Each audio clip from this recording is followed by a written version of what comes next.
ذری خیالات سے ہم اور آپ مستفید ہوں گے۔ ہمارے اور آپ کے لیے سعادت کی بات ہے کیا اہل بلوچستان کے پاس بلوچستان میں پہلے بار تشریف لائے ہیں۔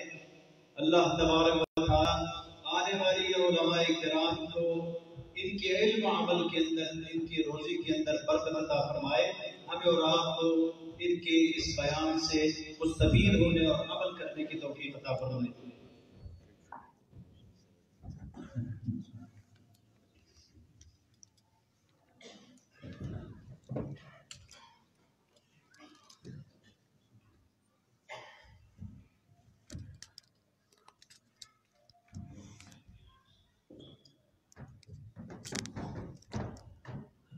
بسم الله الرحمن الرحيم الحمد لله الذي بيده مقاليد الفرج الصلاة والسلام على صاحب الجبين الأبلج المبعوث بأقوم دين وأعظم منهج صلوات ربي وسلامه عليه وعلى آله وأصحابه السرج أما بعد فأعوذ بالله من الشيطان الرجيم يرفع الله الذين آمنوا منكم والذين أوتوا العلم درجات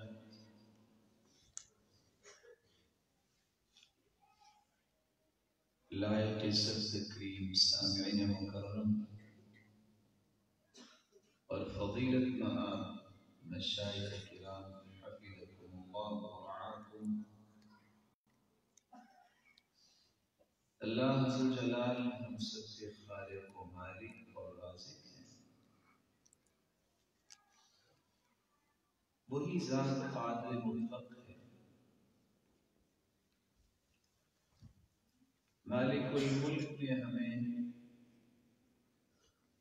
جہاں انسان بنایا ہے وہاں مالک الملک نے ہم پہ احسان بھی فرمایا ہے۔ اس امت کے لیے ہادی و مرشد اس ہستی کو بنایا ہے جو ہستی اپنی زبان اطہر سے خود بیان کرتی ہے، انا سید ولد آدم ولا فخر، میں پوری کائنات کا سرداج ہوں لیکن میں فخر نہیں کرتا کیونکہ فخر میرے مالک کو پسند نہیں۔ انا قائد المرسلین ولا فخر، انا خاتم النبیین ولا فخر، میں تمام انبیاء کا قائد بھی ہوں اور میں خاتم النبیین بھی ہوں، لیکن فخر نہیں کرتا کہ فخر میرے رب کو پسند نہیں۔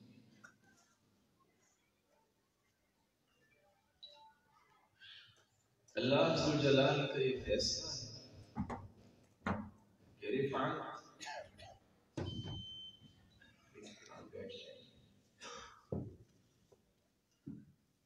علمی مجالس کا ادب اور تقدس ہوتا ہے، یہی چیزیں تو ہم مشائخ سے سننے آئے ہیں۔ اللہ تعالیٰ کا یہ فیصلہ ہے کہ رفعت بلندی مقام و مرتبہ اللہ نے رکھا ہی ان لوگوں کے لیے ہے جن کو اللہ نے ایمان کی دولت سے نوازا اور پھر انہوں نے ایمان کی دولت کے بعد علمی درجات طے کیے۔ کتنے خوش نصیب ہیں یہ روشن چہرے جو آج سند فضیلت دے رہے ہیں اور علم کی یہ منزل طے کر رہے ہیں۔ اللہ ذو جلال ان کے ہاتھوں پہ اور زبانوں پہ خیر کو جاری مشائخ کرام اللہ ان کی محنتوں کو ان کے لیے توش و آخرت بنائے۔ علم کیا ہے؟ علم کا مطلب ہے پہچان، معرفت، ادراک۔ علم کہتے ہی اس کو ہے جس سے اللہ کی معرفت ملتی ہے، جس سے انسان کو کائنات کی سب سے اعلیٰ ہستی کی پہچان ہوتی ہے، جس سے انسان کو اپنی زندگی کے مقاصد کا ادراک ہوتا ہے کہ مجھے اللہ نے کیوں پیدا کیا، میں اس مالک کو کیسے راضی کر سکتا ہوں۔ اور کتنی خوبصورت بات سیدنا حسن بصری نے بیان کی، جب ان سے سوال کیا گیا کہ علم کس کو کہتے ہیں، انہوں نے جواب دیا العلم و خشیت اللہ، یہ اللہ کے خوف ہے۔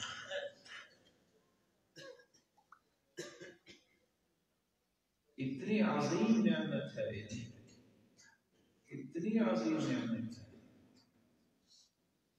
کہ اللہ عز و جلال نے نورانی فرشتوں کو اگر خاکی کو سجدہ کرنے کا حکم دیا ہے تو اس کا راز کیا تھا؟ وَعَلَّمَ آدَمَ الْأَسْمَاءَ، آدم کے پاس وہ علم تھا جو اللہ نے فرشتوں کو عطا نہیں کیا۔ یہ علم کی ایک عظیم نعمت ہے کہ آج زمانہ 100 سال کی 14 کربٹیں لے چکا ہے، لیکن 14 سے 18 سال کا بچہ اگر اس کا نام آ جائے آج بھی بڑے بڑے مفسرین کے لکھتے لکھتے قلمیں رک جاتی ہیں اور نظریں جھک جاتی ہیں۔ کس کا نام آیا ہے؟ عبداللہ بن عباس حبر هذه الامہ۔ کس وجہ سے ان کی عظمت تھی؟ ایک ہی وجہ سے، صحیح بخاری مکمل کرنے والے یہ روایت پڑھ چکے ہیں۔ عمرو بن سلمہ، یہ بچہ 6 یا 7 سال کا مصلی نبی پہ کھڑا ہوتا ہے، تو کس وجہ سے؟ کیونکہ اس کے پاس قرآن حدیث کا علم ہے۔ عبداللہ بن ام مکتوم رضی اللہ تعالی عنہ نبی نے سنائی، وہ مصلی نبی پہ امامت کرواتے ہیں کھڑے ہو کے، تو کس وجہ سے؟ ان کے پاس علم کی دولت۔ اللہ تعالیٰ یہ دولت ہم سب کو اور ہماری اولاد کو بھی نصیب فرمائے۔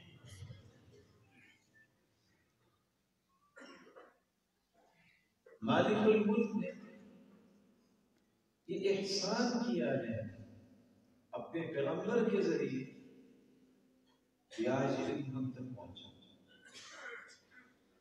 اور یہاں یہ بات سمجھنا ضروری ہے، علم سے اللہ کا تقرب ملتا ہے، انسان اللہ کا محبوب بنتا ہے۔ اگر علم نہ ہو تو لوگ تو سمجھتے ہیں ہمارا فلاں دشمن ہے، فلاں دشمن ہے۔ سب سے بڑا دشمن شیطان ہے ہمارا، اور اس کے بعد سب سے بڑا دشمن جہالت ہے۔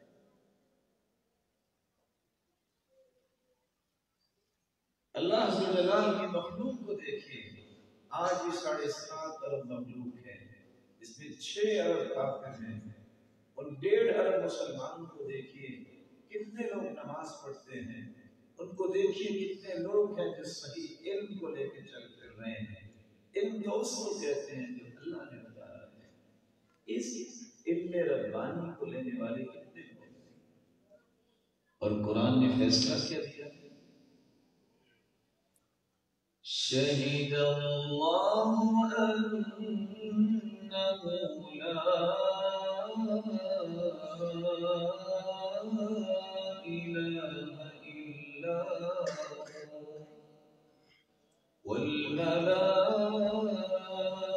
والملائکۃ وأولو العلم قائما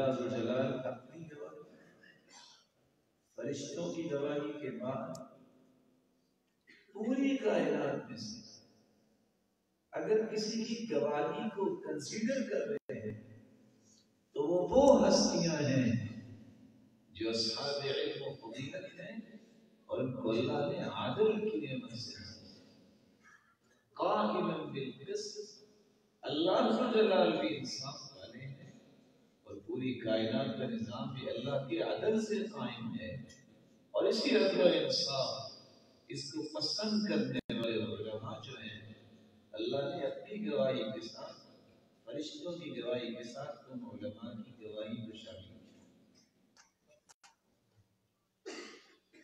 آج کی اس مجلس میں یہ جو مستقبل کے ہیرے جواہرات علماء نے تیار کیے ہیں، میں ان کی خدمت میں ایک عالم ہونے کے ناطے سے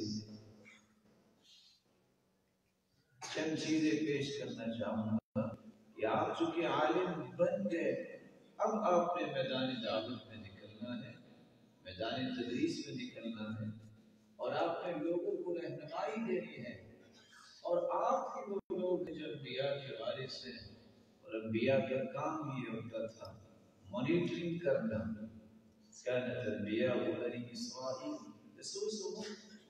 بنی اسرائیل کے انبیاء بھی سیاست کیا کرتے، لیکن اس سیاست سے مراد حسن تدبیر، حسن تنظیم، اور لوگوں کا چیک اینڈ بیلنس رکھنا کہ کہاں برائی نہیں، یہ نہیں ہونی چاہیے۔ یہاں اللہ عز و جلال کی بات نہیں مانی جا رہی، اس کو درست کرنا ہے، یہ علماء کی ذمہ داری۔ میری سب سے پہلی گزارش آپ کے لیے اور آپ کے توسط سے تمام بھائیوں کے لیے بھی ہے، علم اللہ کی طرف سے بھیجی گئی نعمت ہے، اس کو حاصل تو آپ نے کر لیا، جو آئندہ حاصل کرنا چاہتے ہیں اپنی نیت کو خالص کریں، حاصل کرتے وقت بھی اور کسی کو علم دیتے وقت۔ جب تک نیت خالص نہیں ہوگی، یہ کتابیں، یہ محنتیں، یہ شان شوکت، یہ میں قیامت کو نفع نہیں دے سکتی۔ ان اللہ لا يقبل من العمل الا ما كان له خالصا وابتغي به وجهه، کیونکہ اللہ ذو جلال صرف اسی عمل کو قبول فرماتے ہیں جو خالص اس کی رضا کی ہے۔ اور آپ صلی اللہ علیہ وسلم نے فرمایا تھا انما الاعمال كالبعاء فاذا طاب اسفله طاب اعلاه واذا فسد اسفله فسد اعلاه۔ اعمال انسان کے برتن نما ہیں، برتن کا اندرونی حصہ پاک صاف ہو تو جو پانی ڈالیں گے، جو بھی چیز ڈالیں گے وہ اوپر تک صاف اور شفاف نظر آئے، اور اگر برتن کا اندر ٹھیک نہیں ہے، اس میں علائشیں ہیں، تو آپ جو کچھ بھی ڈالیں گے اس میں علائشیں بھی نظر آئیں گی، صاف شفاف۔ رسول اکرم صلی اللہ علیہ وسلم نے اس لیے فرمایا تھا علم ہے تو بہت بڑی نعمت ہے، من سلک طریقا یلتمس فیہ علما سہل اللہ له به طریقا الی الجنہ، جو علم کے راستے سے نکلتا ہے، رسول اکرم صلی اللہ علیہ وسلم نے تو یہ فرمایا تھا کہ من غدا الی المسجد، جو مسجد کی طرف جاتا ہے لا يريد الا ان يتعلم خيرا او يعلمه، وہ خیر البلائی سیکھنے جاتا ہے یا سکھانے جاتا ہے، نیت اس کی یہ ہے۔ صحیح ترغیب کی روایت ہے فَأَجْرُهُ كَأَجْرِ الْحَاجِّ الْمُحْرِمِ، اللہ ذو جلال اسے اجر اتنا عطا کرتے کرتے ہیں جتنا حج کرنے والا اور احرام باندھنے والے کو اجر ملتا ہے. لیکن کب کہ اس کی نیت خالص. من تعلم العلم ليباهي به العلماء أو ينال به السفهاء وفي رواية أخرى ليصيب به عرضا من الدنيا وفي رواية ثالثة ليصيب به عوضا من الدنيا وفي رواية أخرى ليصرف به وجوه الناس إليه. جو شخص علم اس لیے سیکھتا ہے مجھے دنیا کا مال و متاع مل جائے، دنیا میسر آئے، اس لیے سیکھتا ہے میں بھی فخر کر سکوں کہ میں نے پڑھ لکھ کیا ہوں، اس لیے سیکھتا ہے کہ میں بھی لوگوں سے ڈیبیٹ کر سکوں، جھگڑا کر سکوں، یا لوگوں کی توجہ اپنی طرف مبذول کر سکوں. حدیث کے الفاظ ہیں، ان چاروں پانچوں روایتوں کو چیک کیجئے. اللہ کے رسول صلی اللہ علیہ وسلم نے فرمایا فَإِلَى النَّارِ، اس کا سفر جہنم کی طرف جا رہا ہے. اللہ میری اور آپ کی نیت کو خالص کرے. اور یاد رکھیے جب نیت خالص ہوتی ہے تو پھر عمل قبول بھی ہوتا ہے. انما الاعمال بالنیات. جب نیت خالص ہوتی ہے، علم پڑھتے وقت بھی، پڑھاتے وقت بھی، دعوت کا کام کرتے وقت بھی، جو انسان کی زبان میں اللہ لذت پیدا کرتے ہیں، جو حلاوت اور مٹھاس پیدا کرتے ہیں، وہ ہم کبھی سوچ نہیں سکتے.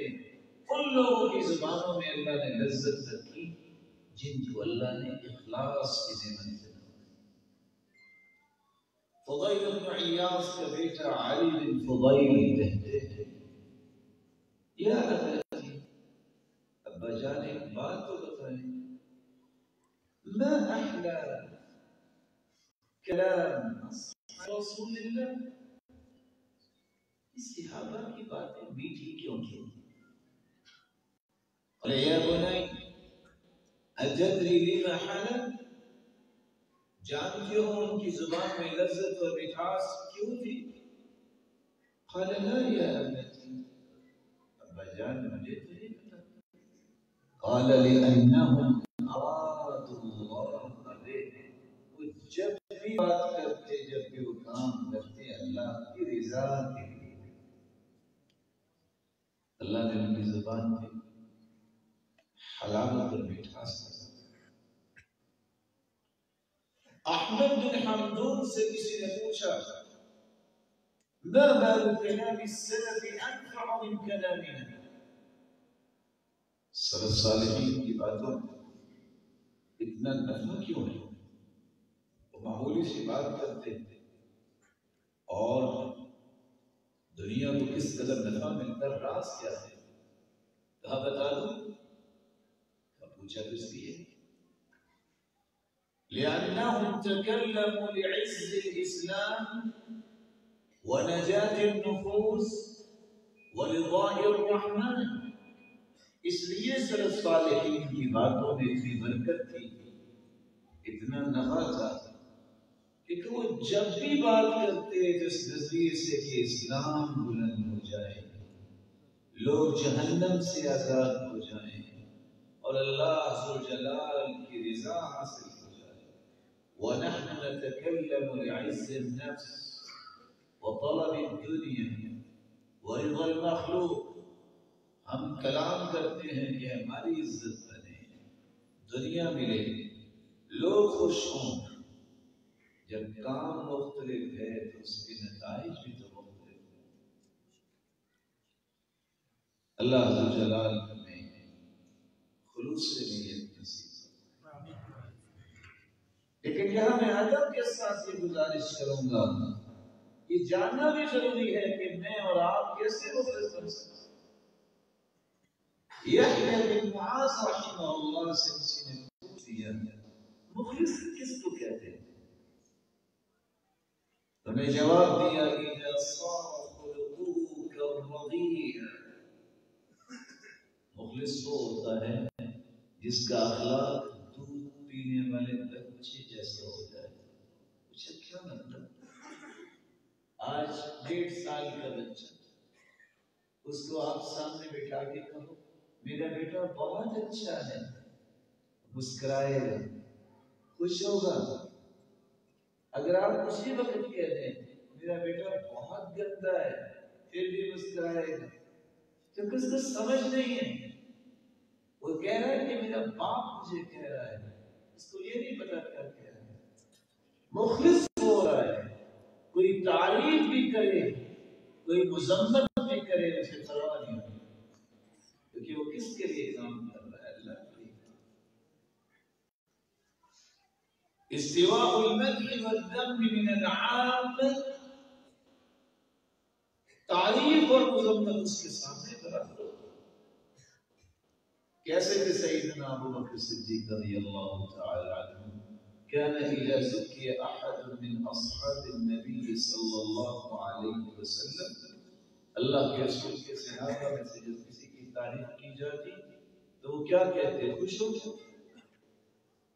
وہ کہتے اللہم لا تؤاخذنی بما یقولون، اللہ میں نے ان کو کہا یہ میری تعریف کریں، ان کے کہنے پہ میرا معاوضہ نہ کریں. وَاجْعَلْنِي خَيْرًا مِّمَّا يَظُنُّونَ، اللہ جو ان کا گمان ہے میرے بارے میں مجھے ان کے گمان سے بھی اچھا بنا دے. وَاغْفِرْ لِي بِمَا لَا يَعْلَمُونَ، یہ تو نہیں جانتے میرے مالک، جو آپ جانتے ہیں میری کمی کوتاہی وہ بھی معاف کر دے، یہ تو نہیں جانتے. لیکن اگر کسی کی مذمت کی جاتی، عبد الرحمن بن عوف مبشر بالجنہ ہے، جن کو جنت کی خوشخبری تھی، ایک شخص کہتا ہے بئس الرجل انت، بڑے برے آدمی ہیں، تو مسکرا کے کہتے ہیں ما عرفتنی باللہ، میری صحیح پہچان تو آپ نہیں کی، پوچھا نہیں کی. آج علی بن حاتم کہاں سے ڈھونڈ کے لائے جن کو گالی دینے والے نے گالی دی، وہ اپنے غلام کو جلدی سے بلا کے کہتے ہیں اس سے پوچھیے آپ کھانا کھائیں گے، میں آپ کی خدمت میں کھانا پیش کروں. کس کو؟ جو گالی دے.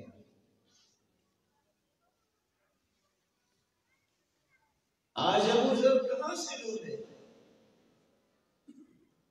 جس کو گالی دینے والے نے گالی دی، وہ بولنے لگے ایسے اگر تم نے بات کی تو میں 100 گالیاں دوں گا.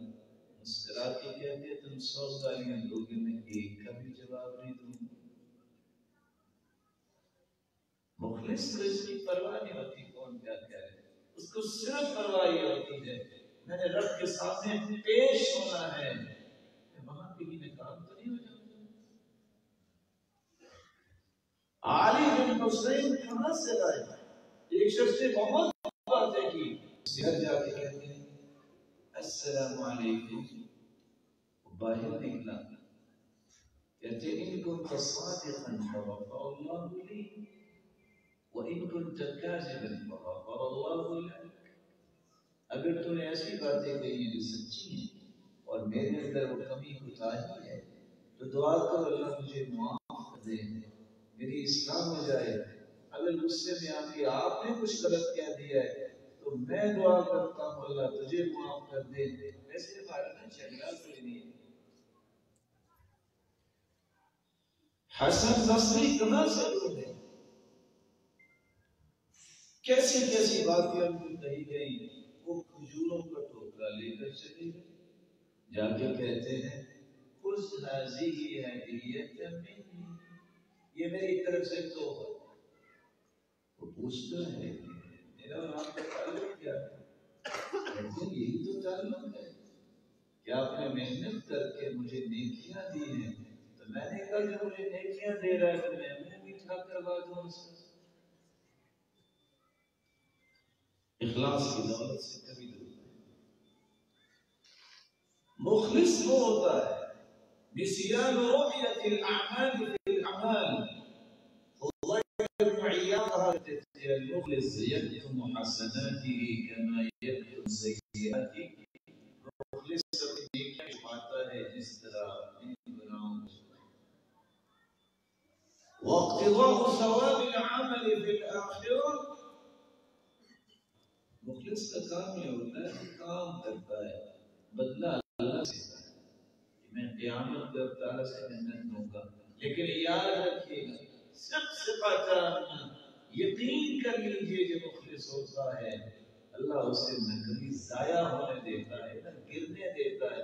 اس کو ہمیشہ دنیا میں بھی اللہ کو جلال اپنی رحمت سے نوازتے ہیں اور قیامت کے دن بھی جنت کا مہمان.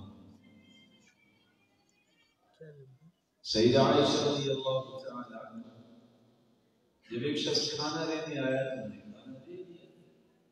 وہ جاتے جاتے کہتا ہے جزاک اللہ خیرا یا امہ، مومنوں کی ماں اللہ آپ کو اچھا بدلہ دے. وہ کہتی ہے غفر اللہ لک، اللہ تجھے معاف کرے. سوال کرنے والی پوچھتی ہے مومنوں کی ماں اس نے کیا کہا آپ یہ کہہ رہی ہے غفر اللہ لک؟ کہا میں نے کھانا اس لیے دیا تھا اس کے بدلے میں جنت میں کھانا لوں گی. اس نے دنیا میں اتنی بڑی دعا دے دی ہے تو میں ڈر گئی کہ کہیں جنت میں محروم نہ ہو جاؤں. اسے دنیا میں بدلا ملتی. اللہ مجھے اور آپ کو اخلاص کی دولت سے. دوسرا پیغام آپ کی خدمت میں یہ ہے علم سب سے پہلے اللہ کی معرفت دیتا ہے. آپ نے ضرور وہ روایت یاد کی ہوگی، یہ ہمارے سروں کے تاج علماء بیٹھ کے انہوں نے آپ کو پڑھایا ہوگا کہ صحابی کو اللہ کے رسول نے فرمایا تھا وَإِن قُطِعْتَ أَوْ حُرِّقْتَ، تمہارے ٹکڑے کر دیے جائیں، آگ میں جلا دیا جائے، شرک برداشت نہیں. توحید میں سوچے بازی کہ توحید کی طرح سے نہیں، اس کے بغیر تو کسی عمل کی قدر ہی کوئی،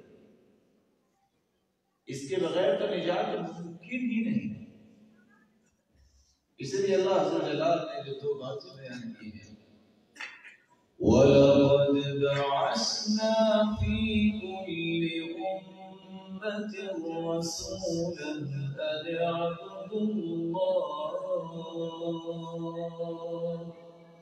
أَنِ اعْبُدُوا اللَّهَ وَاجْتَنِبُوا الطَّاغُوتَ.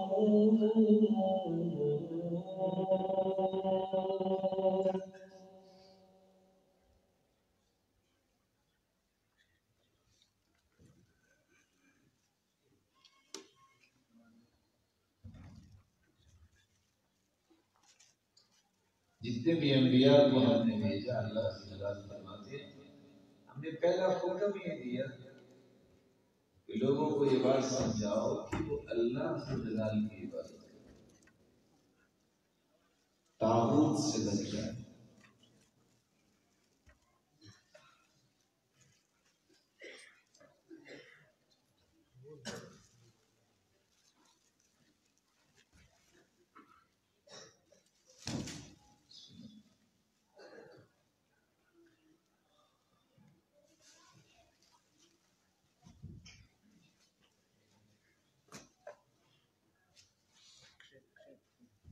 توحید کی نعمت جب انسان کو ملتی ہے تو پھر اس کی سوچ میں بھی امن آتا ہے، اس کے اقوال میں بھی امن ہوتا ہے، اس کے اعمال میں بھی امن ہوتا ہے، ان کے گھروں میں بھی امن ہوتا ہے، ان کے معاشرے میں بھی امن ہوتا ہے. الذين آمنوا ولم يلبسوا إيمانهم بظلم أولئك لهم الأمن وهم مهتدون. جو ایمان لانے کے بعد شرک کی آمیزش نہیں کرتے، اللہ نے عمل انہیں کے لیے رکھا ہے اور یہی لوگ ہدایت یافتہ ہیں۔ توحید کے بعد تیسری گزارش سے میں آپ کی خدمت میں کرنا چاہتا ہوں، زندگی کے ہر عمل کو سنت کے مطابق اختیار کیجیے، تبھی تو وہ قبول ہوگی۔ من عمل عملا ليس عليه امرنا فهو،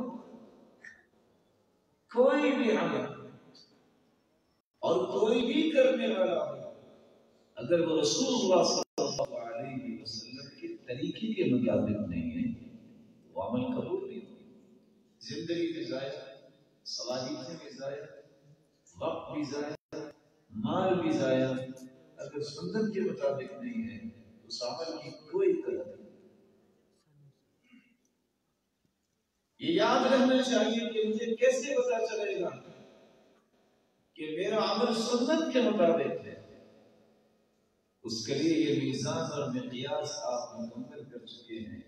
امام کرمانی نے کہا تھا امام بخاری کے بارے میں انه وضع كتابه قسطاسا وميزانا يرجع اليه، اللہ تعالیٰ نے امام بخاری کے ہاتھ سے ایک میزان تیار کروایا ہے، اگر چیک کرنا چاہو کہ کون سی بات صحیح ہے اس کے اوپر پیش کر دو۔ لیکن شاید کہ آپ چھ اصول اگر یاد رکھیں تو زندگی کی آخری سانس تک آپ بدعت کے قریب نہیں آئیں۔ سنت اس کو کہتے ہیں جس عمل کا سبب شریعت نے بیان کیا۔ اگر کسی عمل کا سبب شریعت نے بیان نہیں کیا ہم اس کو سنت نہیں کہہ سکتے۔ اللہ کے رسول گھر سے نکلتے تو نماز پڑھ کے نکلتے، گھر واپس آتے تو 2 رکعتیں آپ نے پڑھی۔ آپ کہہ سکتے ہیں یہ سنت ہے، میں واپس آ کے مسجد میں 2 رکعتیں پڑھ کے گھر جاؤں گا، ٹھیک ہے، لیکن آپ کے گھر کے 12 کمرے ہیں اور آپ کہیں کہ میں سنت پوری کرنا چاہتا ہوں، ہر کمرے میں 4 رکعتیں پڑھوں گا، اس کی نص پیش کرنی پڑے گی، دلیل دینی پڑے گی کہ اللہ کے رسول نے ایسا کیا۔ اس وقت بھی تو اللہ کے رسول صلی اللہ علیہ وسلم اپنے مکان کی چھت کے اوپر تو گئے تھے جب سیدنا عمر جا کے سوال کرتے ہیں کہ میں آ سکتا ہوں، لیکن آپ نے ایسا کام نہ امت کو سکھایا ہے، جب تک نص نہیں ہوگی، دلیل نہیں ہوگی، سنت نہیں کر سکتے۔ سبب یہ ہے کہ جب رمضان آئے گا صوموا لرؤیتی وافطروا لرؤیتی، چاند نظر آئے گا تو رمضان شروع ہوگا، اس کا روزہ ہم رکھیں گے، جب 29 یا 30 دن کے روزے رکھیں گے تب عید ہم منائیں گے۔ اسی طرح 10 ذی الحجہ کو ہم قربانی کرتے ہیں اور عید پڑھتے ہیں، یہ تو سبب ہو گئی۔ تو جو کوئی اور عید مناتا ہے اس کا سبب کیا ہے؟ سبب کوئی نہیں، کیونکہ اللہ کے رسول صلی اللہ علیہ وسلم کی خوشی میں اگر عید مناتا ہے اس کے بارے میں دیکھنا تو اگر خود رسول اللہ صلی اللہ علیہ وسلم نے یہ خوشی منائی ہے۔ سنت وہ عمل ہوتا ہے جس کا سبب بھی شریعت نے بیان کیا، پھر اس کی جنس بھی شریعت نے بیان کی ہے۔ ہرن کتنا مزیدار ہے، کہنے والے کہتے ہیں بہت لذیذ ہوتا ہے، نیل گائے کتنی لذیذ ہوتی ہے، لیکن آپ قربانی کر سکتے ہیں۔ وَلِكُلِّ أُمَّةٍ جَعَلْنَا مَنْسَكًا لِيَذْكُرُوا اسْمَ اللَّهِ عَلَى مَا رَزَقَهُم مِّن بَهِيمَةِ الْأَنْعَامِ۔ قال النووي رحمه الله: الإجماع أنه لا يجزئ في الأضحية إلا الإبل والبقر والغنم۔ تعین کیا ہے بہیمۃ الانعام، باوجود اس کے کہ بہت لذیذ ہے، نیل گائے آپ ذبح کر کے کھا سکتے ہیں، لیکن قربانی کے جانوروں میں ان کا تذکرہ نہیں، سنت نہیں۔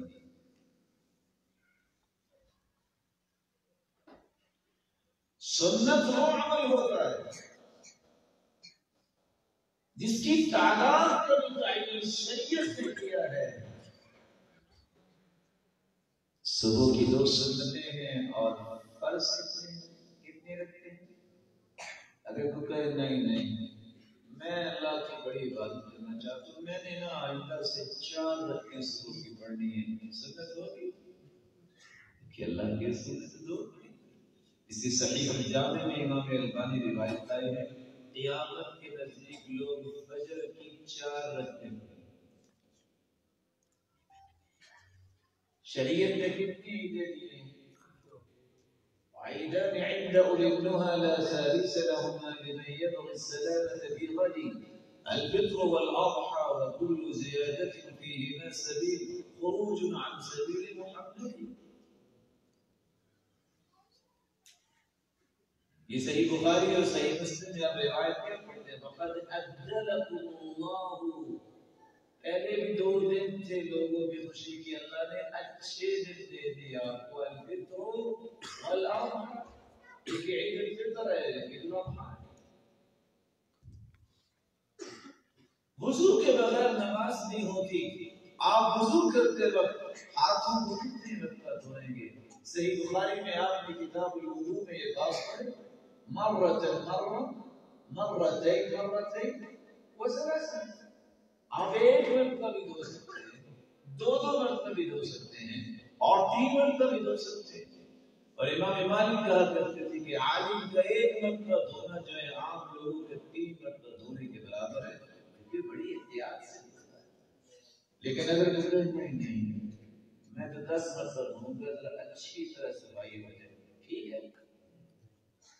اور پتہ لوگ کیا کہتے ہیں یہ صفائی ہے نا، نیکی ہے نا، وضو کرنا نیکی وہ ہے جس کو محمد مصطفیٰ نے اختیار کیا.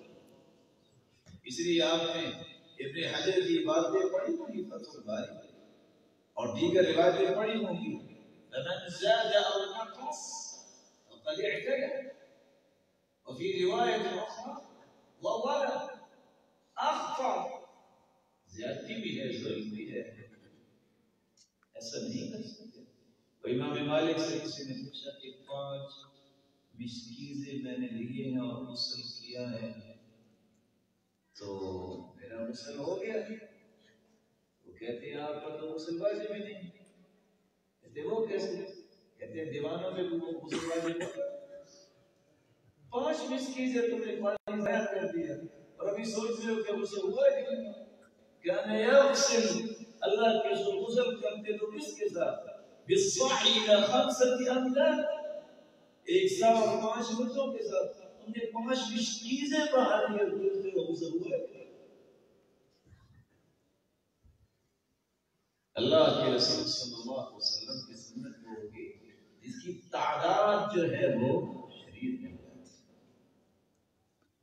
سنت وہ عمل ہوگا جس کی کیفیت بھی شریعت میں طے کر دی. آپ صحیح بخاری صحیح مسلم کو بھی زندہ اٹھائیں. حدیث کیا کہتی ہے؟ کیا نہیں اذا قام الى الصلاة كبر ورفع يديه حذو منكبيه. آپ جب نماز کے لیے کھڑے ہوتے تو اپنے دونوں ہاتھوں کو کہاں تک لے آتے؟ کندھوں کے بل. اور دوسری روایت ہے حیاء اذنیہ، کانوں کی لوٹ. اور آپ نے سنن ابی داؤد کی روایت بھی پڑھی ہوگی كانوا يرفعون ايديهم الى صدورهم. جو شخص کانوں سے اوپر لے جائے یہ سنت نہیں ہو سکتا کیونکہ حدیث نہیں. اور جو اٹھائے وہ کیسے سنت ہو سکتی ہے؟ اللہ کے رسول سے ثابت کرنا کیفیت ہے. ثم يشد بهما على صدره. البطائی کی روایت آپ نے ضرور پڑھی ہوگی. اللہ کے رسول پھر اپنے دونوں ہاتھوں کو کہاں باندھتے تھے؟ صدر کس کو کہتے ہیں؟ سینے.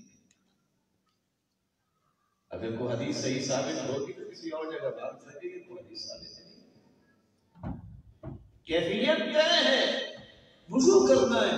ایک بندہ کہے آج بہت تھکاوٹ ہے، میں بیٹھا ہوں چلو پہلے پاؤں دھو لیتا ہوں بعد میں ہاتھ دھو لوں گا. کام وہی کرے جو وضو کیا وضو ہو جائے. ایک ترتیب ایک کیفیت. زیادہ تھکاوٹ ہو جائے تو پہلے دوسرے کر لیتا ہوں, اٹھ کے رکوع کر کے پھر قیام کر کے سلام پھیر دوں گا. کام تو وہی کیا, نماز ہو جائے. اس کی کیفیت ہے, اسے اعراض نہیں کیا جا سکتا. اللہ عز و جلال نے اس جیسی ہستی نہیں کوئی بنائی.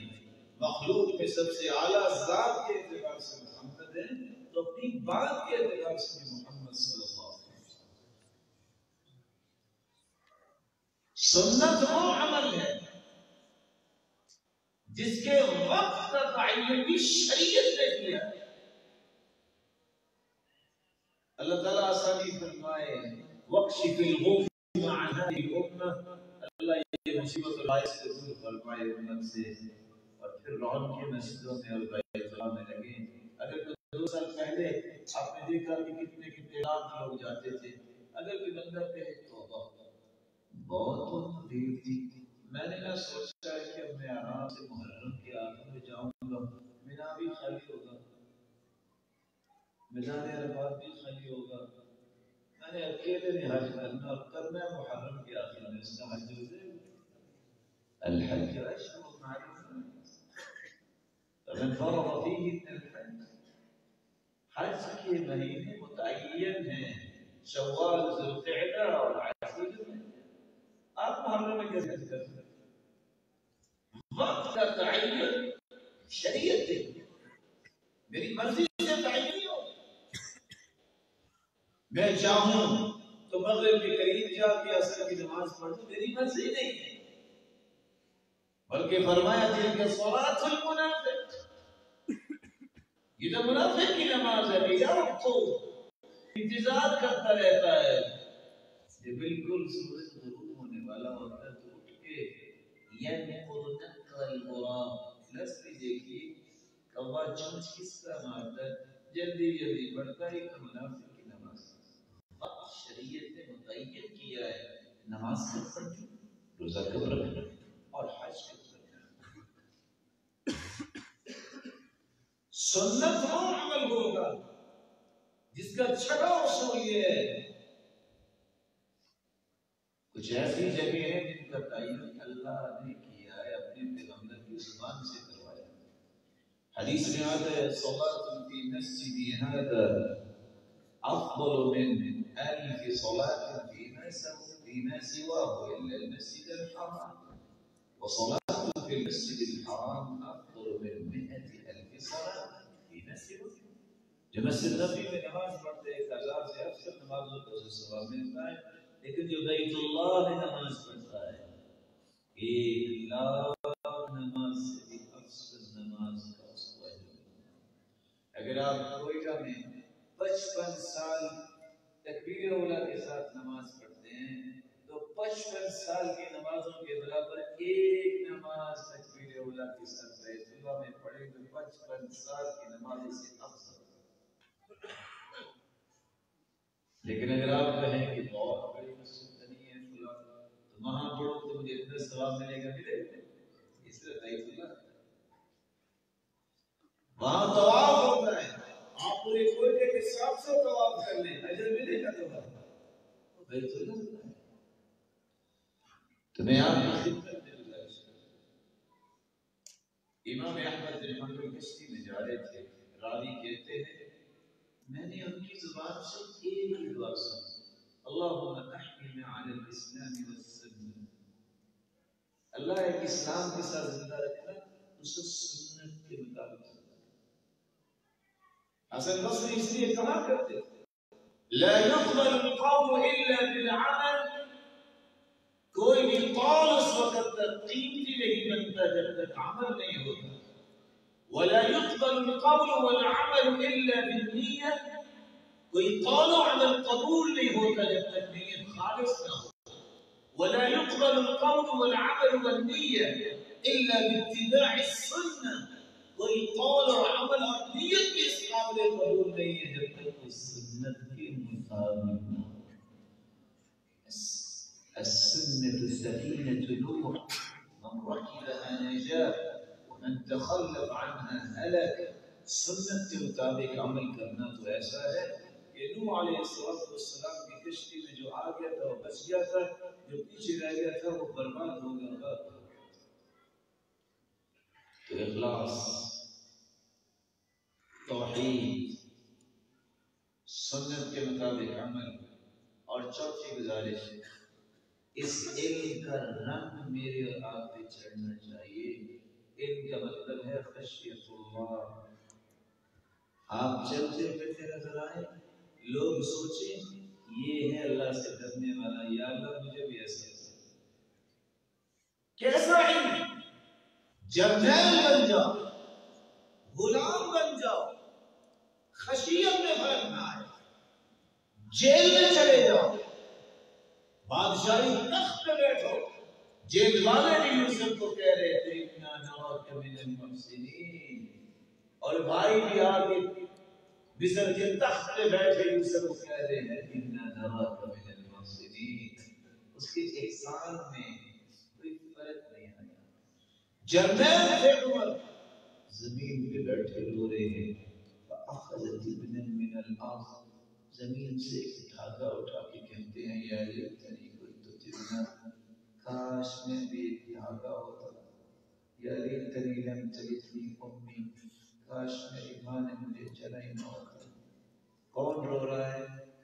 جس کے بارے میں اللہ کے رسول کی زبان اختر بولتی ہے لو کان بعدی نبی لکان عمر، میرے بعد اگر کوئی نبی ہوتا تو عمر ہوتا. اور وہ بیٹھ کے رو رہے. غلام بکریوں کا چرواہا ہے. پی ایچ ڈی کے بعد لوگ بکریاں نہیں چراتے. کیسا علم ہے؟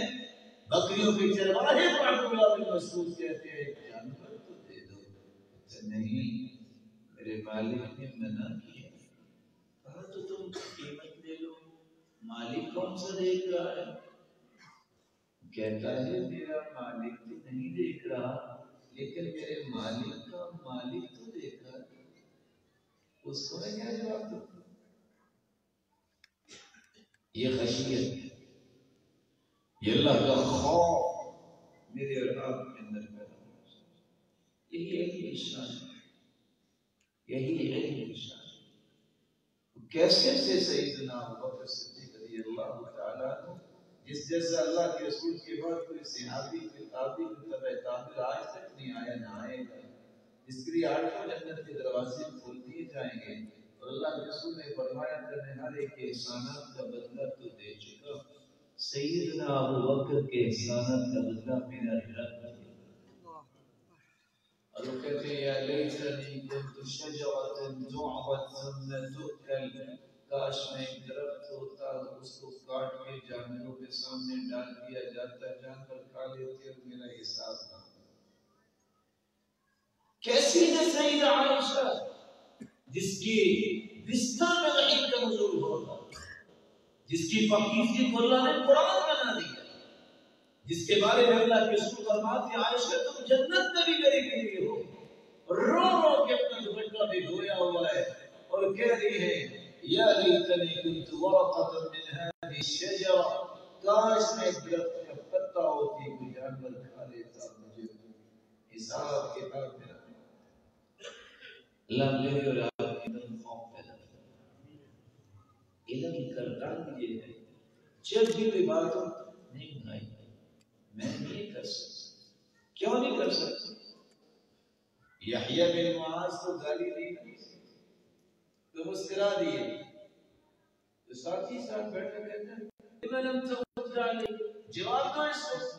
جیسے آج ہم نہیں کہتے مسلم بن گئے تو مسکرا کے کہتے ہیں فلماذا تعلمت اذا، اگر میں نے گالی کا جواب گالی سے دینا تھا تو میں نے علم کیوں پڑھا؟ علم پڑھنے سے تو گالیوں کا جواب گالیوں سے نہیں دیتے. علم تو یہ کہتا ہے لا تسبوا الشیطان، تم شیطان کو بھی گالی نہ دو. حدیث آپ نے پڑھی، جب شیطان کو بھی گالی دینا جائز نہیں ہے، اس سے برا کوئی نہیں، تو کسی نیک آدمی کو گالی دینا کیسے ہے؟ میں پانچویں گزارش آپ کی خدمت میں کرنا چاہوں گا، جو بھی کام کریں آپ، تدریس کا، دعوت کا، تعلیم کا، خدمت خلق کا اللہ سے مشورہ کیا کریں۔ اساتذہ سے بڑوں سے مشورہ کیا کریں۔ آپ نے پڑھا ہوگا ابو علی غسانی کی بات تو پڑھی ہوگی کہ امام بخاری نے فرمایا تھا میں نے 6 لاکھ حدیثوں کا خلاصہ لکھا ہے، اور امام بخاری کی یہ بات پڑھی ہوگی کہ میں وضعت فی الجامع، میں نے اس کتاب میں کوئی حدیث نہیں لکھی الا بعد، اس وقت اغتسلت فيه، میں نے غسل کیا، وصليت فيه ركعتين، میں 2 رکعتیں پڑھی، واستخرت الله سبحانه وتعالى، میں نے استخارہ کی، وتيقنت صحته، اور میں نے اس کے صحیح ہونے کا یقین کیا۔ میں سوچتا ہوں یہ مقدس اسلام میں حدیث سے لکھنے والے امام بخاری نے کتنی مرتبہ استخارہ کیا، کیسا اللہ سے تعلق تھا اس انسان۔ یاد رکھیے آپ کے 5 سالہ کتابیں پڑھنے کے بعد جو چیز حاصل ہوگی وہ ایک سروں کے تاج جو ہمارے علماء ان کی ایک مجلس میں وہ آپ کو اتنا علم دے دیں گے کہ آپ 5 سال میں خود بیٹھ کے نہیں پڑھ سکتے۔ اساتذہ سے تعلق نہیں توڑیے، ان سے رہنمائی لیجیے، مشورہ کیجیے گا۔ آپ کبھی کسی میدان میں گریں گے نہیں، ناکام نہیں ہوگے۔ چھٹی گزارش میں آپ کو کرنا چاہتا ہوں، کبھی زندگی میں حرام کی طرف ہاتھ نہ لے کے جانا، تھوڑا کھا لینا لیکن حلال کھانا۔ احمد بن حفص کہتے ہیں میں امام بخاری کے والد کے پاس گیا، میں نے کہا اپنی اولاد کے لیے کیا چھوڑ کے جا رہے ہو؟ تو اس نے کہا تھا امام بخاری کے والد گرامی نے لا اعلم من مالي درهما من حرام ولا درهما من شبهه، ایک حرام کا درہم تو دور کی بات ہے، میں نے ایک درہم بھی شبہ کا بھی نہیں چھوڑا۔ من اكل الحلال عبد الله شاء ام ابى، ومن اكل الحرام عصى الله شاء ام ابى، جو حلال کھاتا ہے چاہے نہ چاہے اللہ اس کی ڈائریکشن درست رکھتے ہیں، اس کا قبلہ درست رہتا ہے۔ جو حرام کھاتا ہے وہ چاہے نہ چاہے وہ برائی نہیں کرتا۔ کل جسد نبت من سحت فالنار اولى به، جو جسم حرام سے بنتا ہے اس کے لیے آگ کی بہتر ہے، اور حلال کھانے والوں کی زبان سے نکلنے والے کلمات کو اللہ رد نہیں کرتے، اللہ قبول فرماتے۔ اللہ جلال سب کو حلال وافق نصیب فرمائے۔ 7ویں گزارش میں آپ کی خدمت میں کرنا چاہتا ہوں، صحیح بخاری آپ نے مکمل کیے، کون ہے امام بخاری؟ آدم بن ابی ایاس کے پاس پڑھنے گئے غسلہ، 13 دن تک پتے کھا کے گزارا کیا، کھانا نہیں ملا۔ کبھی پرواہ نہ کیجیے کھانا کیسا ہے، پرواہ یہ کیجیے گا میں دین کا کام کر رہا ہوں، اللہ اتنے کھانے دے گا، اتنے کھانے دے گا کہ آپ سے وہ سارے کھائے بھی نہیں جائیں گے، بس نیت یہ کر لو کہ میں نے کام پہ توجہ رکھی۔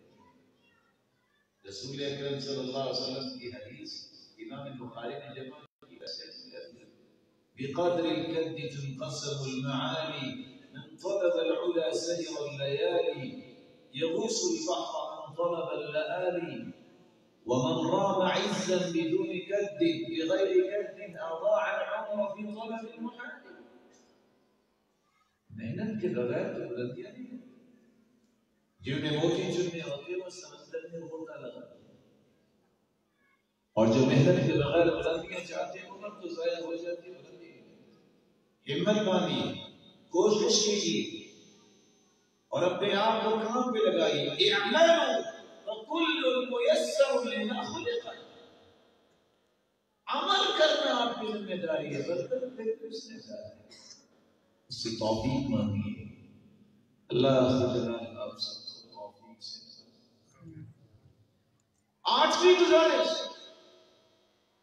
اگر سمجھتے ہیں کہ میرا منہج پھیلے، اگر آپ سمجھتے ہیں کہ میرا مشن عام ہو جائے، تواضع اختیار کریں، اخلاق کو بلند کریں، نرمی کو کبھی نہ چھوڑیں۔ ما من آدمی إلا وحكمته أو حكمته بيد ملك، ہر بندے کی حکمت کو اللہ نے ایک فرشتے کے ہاتھ میں رکھا ہے۔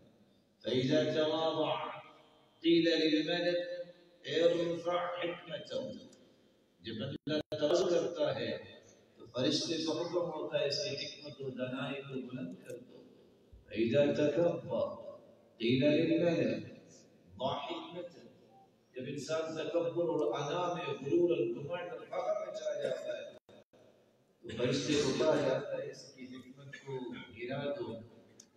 اس لیے بلندی چاہتے ہو تو تواضع اختیار کرو۔ آپ نے پھلدار درخت تو دیکھا ہوگا، میں پوچھ نہیں سکا، اردو تو سمجھتے ہیں تو کس نے درخت دیکھا ہوگا پھلدار؟ ذرا ہاتھ کھڑا کر کے دیکھیں تو سمجھ آئے کہ آپ کو سمجھ آئے نہیں دیکھا ہوگا۔ جس درخت پہ پھل لگتا ہے اس کی ٹہنیاں جھک جاتی ہیں، بڑے آرام سے انسان پھل توڑتا ہے، اور جس درخت پہ پھل نہیں لگتا اس کی ٹہنیاں نہیں جھکتی۔ پاپولر سنا ہوا ہے، پاپولر کتنا اونچا درخت ہوتا ہے اس پہ کوئی پھل نہیں لگتا، اس لیے جو پاپولیرٹی کی ہرس میں آ جاتا ہے کہ میری شہرت ہو جائے اس کو پھل بھی نہیں ملتا۔ بلکہ یہاں اگر کوئی بیٹھے ہیں زمینوں کے مالک تو وہ جانتے ہیں یہاں پاپولر کا درخت ہوتا ہے اور دو چار مرے میں کوئی اور درخت ہوتا بھی نہیں۔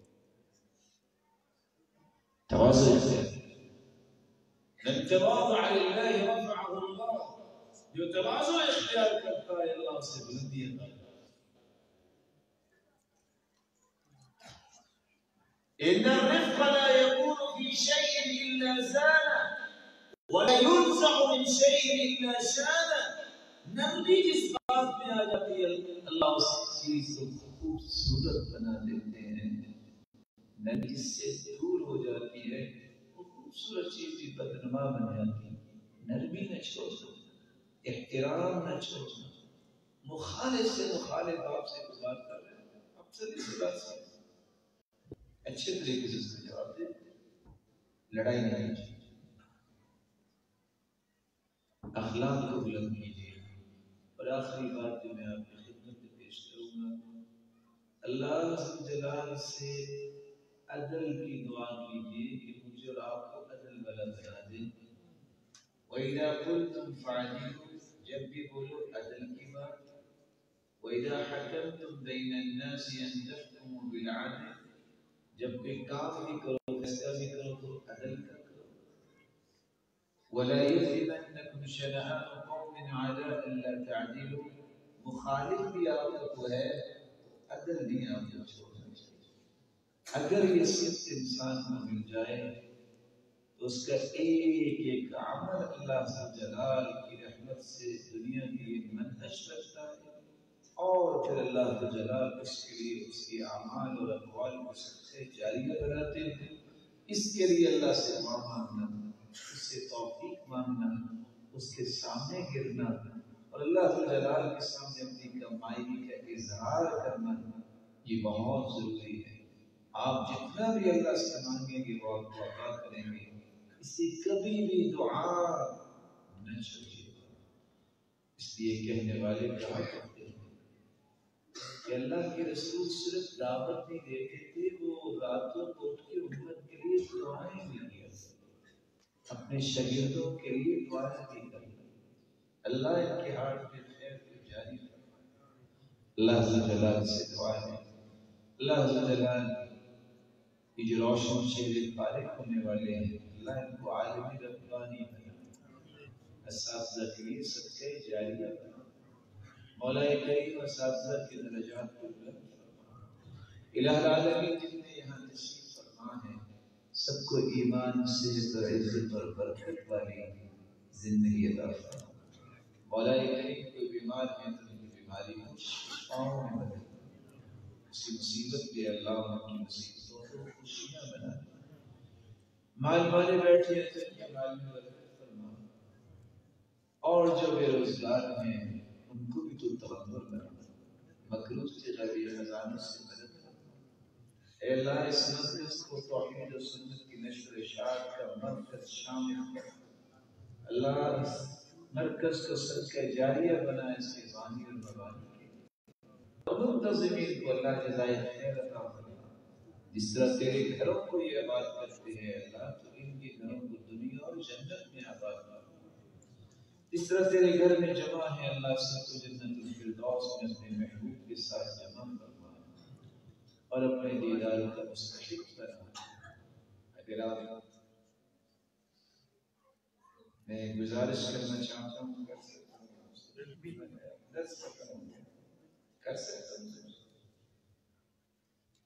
ساتھی جواب نہیں دے رہے۔ بالکل کر سکتے ہیں۔ جب بھی نیند کے لیے بیٹھے سارے کام چھوڑ کے بیٹھے، اس سے بات کر رہا ہے، اس سے بات کر رہا ہے، یہ علمی مجلس کا کام نہیں۔ صحابہ جب بیٹھتے تھے ان علی رؤوسہم الطیر، جیسے جسروں کے پرندے بیٹھے۔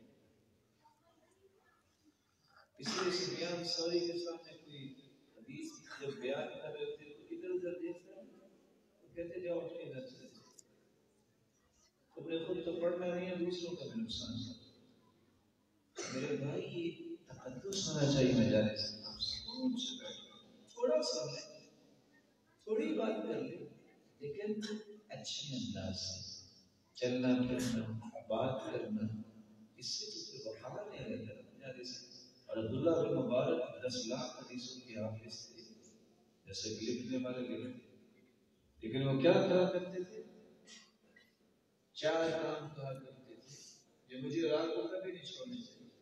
من تہاون بالآداب حرم من النوافل، جو ادب و آداب میں سست ہو جاتا ہے، بڑے کے ساتھ کیسے بات کرنی ہے، چھوٹے کے ساتھ کیسے شفقت کرنی ہے، مسجد میں کیسے بیٹھنا ہے، آداب ہے۔ من تہاون بالآداب حرم من النوافل، جو آداب میں سستی برتا ہے نوافل کے نعمت سے محروم ہو جاتا ہے۔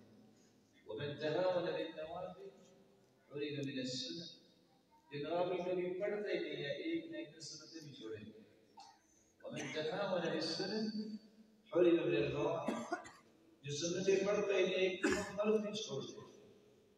ومن تہاون بالفرائض حرم من المعرفة، جو فرائض بھی پابندی نہیں کرتا، اللہ کی معرفت سے محروم کر دے رہا ہے۔ ومن حرم من المعرفة حرم من الجنة، جو اللہ کی معرفت کے لے سکا محروم ہو گیا، وہ جنت سے نہیں۔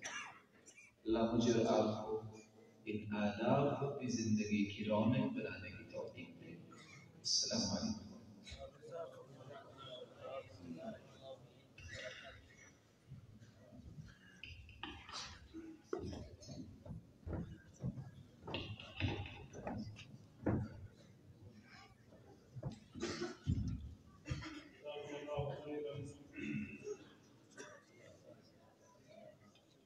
یہ تھے ہمارے اس محفل کے مہمان خاص فضیلت الشیخ قاری القرآن علامہ صہیب احمد میر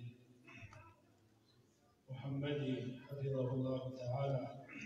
اب انشاءاللہ ہماری اس مجلس کا آخری درس جو ہے وہ صحیح البخاری کے آخری درس پر مبنی ہوگا، تو ہمیں بلا تاخیر فضیلت الشیخ شیخ الحدیث